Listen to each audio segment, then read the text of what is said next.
read the Quran. You stimulated me. Perhaps I should read the Quran. But I would like to know what you believe with the ascension of Jesus. Do you believe that he actually lived? So then what happened to Jesus if he lived? If he did not die, if he lived? The Quranic ayah, the verse that I read to you, the last expression I said was, Bal rafahu Allahu ilayh. But Allah took him up to himself. We Muslims believe that God Almighty took him up, saved him from that ignoble death and nakedness of the cross, because the people on the cross were absolutely naked. They didn't expect you to put a little loincloth around the man. The messenger of God, you say the son of God, naked and bare before the world, flies buzzing around him. No.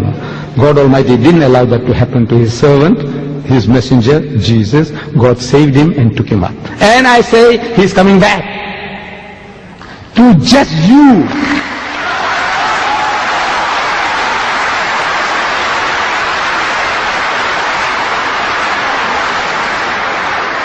He is coming back. To do what? We Muslims, we believe and we claim that Islam is the culmination, the fulfillment of all of God's revelation to man. All true guidance, all guidance is given to us. We don't have to learn anything new from Jesus or Moses or Muhammad anymore. Whatever God wanted to give, He's given it to us. So what is Jesus coming to do? I says, no, He's coming along to rectify you. And He's telling you in the Gospel of St. Matthew, He says, many will say to me on that day, in His second coming, on His return, and many will say to me on that day, Lord, Lord, did we not prophesy in Thy name, and in Thy name cast out devils, and in Thy name do many mighty works? They're going to ask Jesus, didn't we do all these things? We build hospitals, orphanages, and we looked after the Aborigines, and we looked after the Maoris, and we looked after the Indians. Yes, all these things we did. We educated all these fools, we civilized them, we cultured them, we did all the things. So did we not prophesy in Thy name, and in Thy name cast out devils, and in Thy name do many mighty works? What does Jesus say to that? He said, I never knew you. He said, depart from me, ye that work iniquity. You are evildoers, you are evil mongers. Who is he?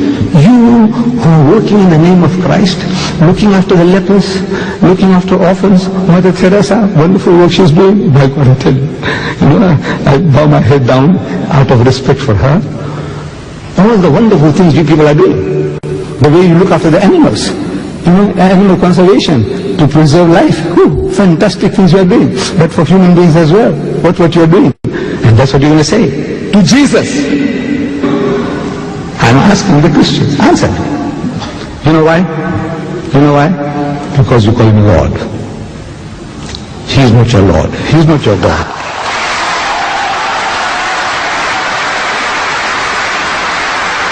That's the reason. That is the reason. He's telling you, come, come, come. I'll teach you how to pray, and pray like this, and He puts the words in your mouth. Like a little baby, like a little child, praying like this. Oh, our Father, which art in heaven. Our Father, which art in heaven. Including Judas, because Judas was in the group. He's the father of everybody, the sinner and the saint. He's the creator, Lord, cherisher, sustainer. Call him Father, okay. Oh, our Father, which art in heaven, hallowed be Thy name, Thy kingdom come, Thy will be done on earth as it is in heaven. Where did He say the Father of Jesus Christ in heaven? Or Jesus Christ my Lord in heaven? Where? He said, this is how you pray. But you have forgotten that. You're worshipping Him instead of worshipping the Father. Did you say, the lady, did you say you got the Quran? You have a Quran? I said you stimulated me to read.